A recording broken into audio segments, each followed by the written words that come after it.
Well, hello everybody, we're back. So first off, we just got back into town. This is probably one of the best weekends as Buckeye fans that you can have. We just got back from the national championship and the good old Buckeyes dominated. So I know I always get on a tangent when I talk about Ohio State, but I don't know, it's just something that, I just get so passionate, I get so happy when they win. So I don't know if you guys watched the game, but it was a great game. And I just have to leave it with this. One person, we saw a sign at the game. I don't know if anyone saw it, and maybe it was on TV. But, Oregon, they're flashy, and they have all their uniforms. But the sign basically alluded to, you can play dress up, but we'll just play football. So, go Bucks. Go Bucks. All right. So, going back, it's been about 2-3 weeks since, the last time we had an update. I know we had the holidays, but Lace had OHSS. And as you can see, she's back. I'm back. She's feeling kind of 100%. She's feeling back to her baseline. And so now we're all systems go for our second attempt at IVF. So we got our schedule last year, kind of at the end of the year, stating that we're going to start a fresh frozen cycle. I'm sorry, a fresh cycle. No, a frozen cycle. Sorry, a frozen cycle. We failed the fresh because it'll say OHSS, but now we're doing a frozen embryo transfer. So, Lacey's going to tell you probably, how she overcame OHSS, kind of how we dealt with it, kind of the symptoms leading up to it, kind of, how she was trying to drink fluids and just kind of the protein, but I'll let her talk to you about it. And then she'll also tell you about, the next 4 weeks that we have in store because this year's already starting off great, January 1, Buckeyes take down Bama. January 12th, Buckeyes take down the Ducks. Bucks versus Ducks, baby. All right. So I don't remember what Marcus told you guys in the last video when he did it by himself when we were supposed to be doing our transfer. But I was pretty much bed rest at that point, not feeling too great. Right after our retrieval, as you know, we got 41 eggs, and the day of our retrieval, I was feeling pretty full, a little distended, but overall pretty good. I was very positive and overall feeling great. Then after they took the eggs out, I was under anesthesia during that time, so the anesthesiologist, I remember him telling Marcus or Marcus told me afterwards that I was a lightweight because he just gave me a small amount of medication and it put me out right away. And I don't remember anything in the recovery room. I don't remember how I got to the car, but then anyways, we got home and I was just feeling really tired, and I was having quite a bit of pain, but I was just taking Tylenol, extra strength Tylenol, drinking lots of fluids. The doctor said prior to the retrieval to eat a high protein, high salt diet, so I was trying to do that. Eat as much salty foods and drinking Gatorade and protein and stuff, just little things that I could think of to eat. I just felt like I was constantly eating and drinking all the time, so that partially was why I was feeling bloated, but also I think I just had a lot of extra fluid from the eggs too, since I had 41 follicles in there. But then after the retrieval, we came home, and the next few days were all kind of a blur. I just remember getting very distended.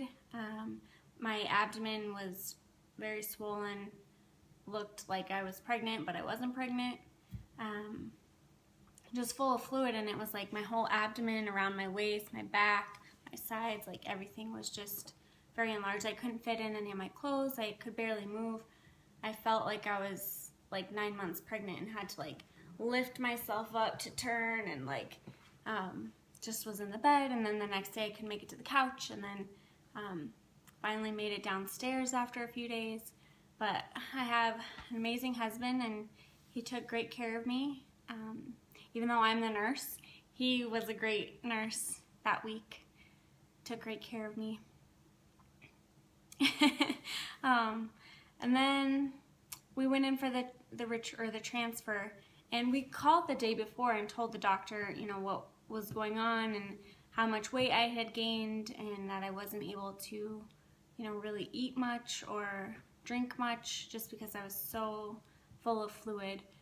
So we called the doctor and told him, and he was like, well, I think we'll still try to go through with the transfer, even though he had been reading a lot of stuff about OHSS and how it, you know, isn't good to try to transfer if you have it and whatever. So then we went in for the for the transfer, and the doctor took one look at me and was like, whoa. He's like, we're not transferring today.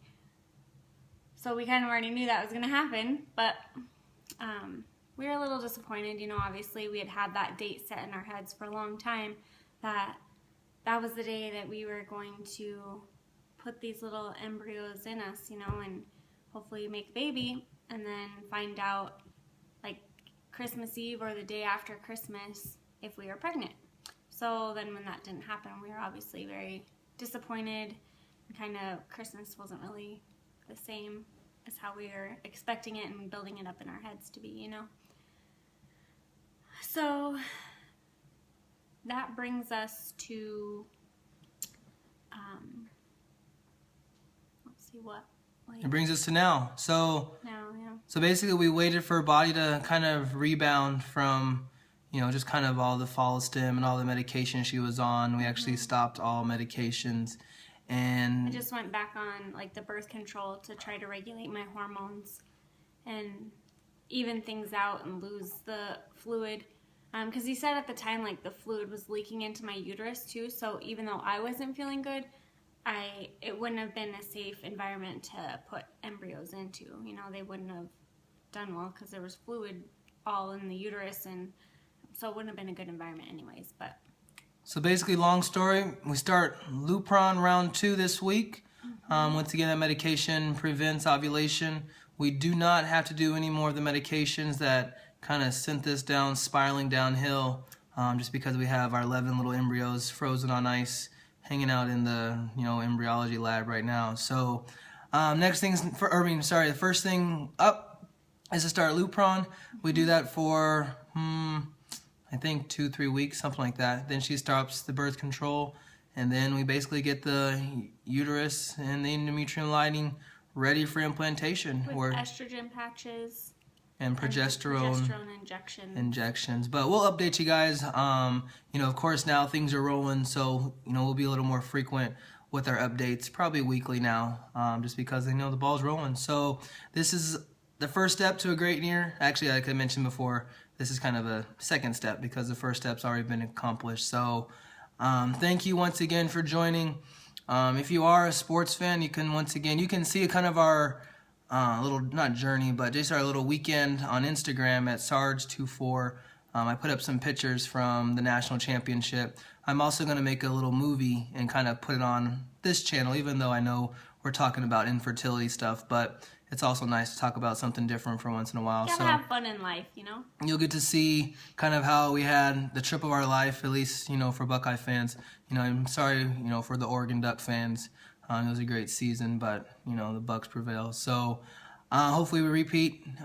We live in Arizona, as you guys probably know, and next year the national championship is here in our own hometown, so hope we can go back to back. So talk to you guys later. Once again, thanks for all the support, whether it's on YouTube, whether it's on Instagram.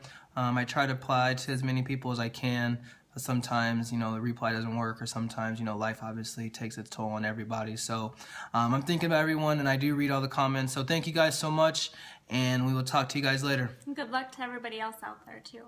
Take care.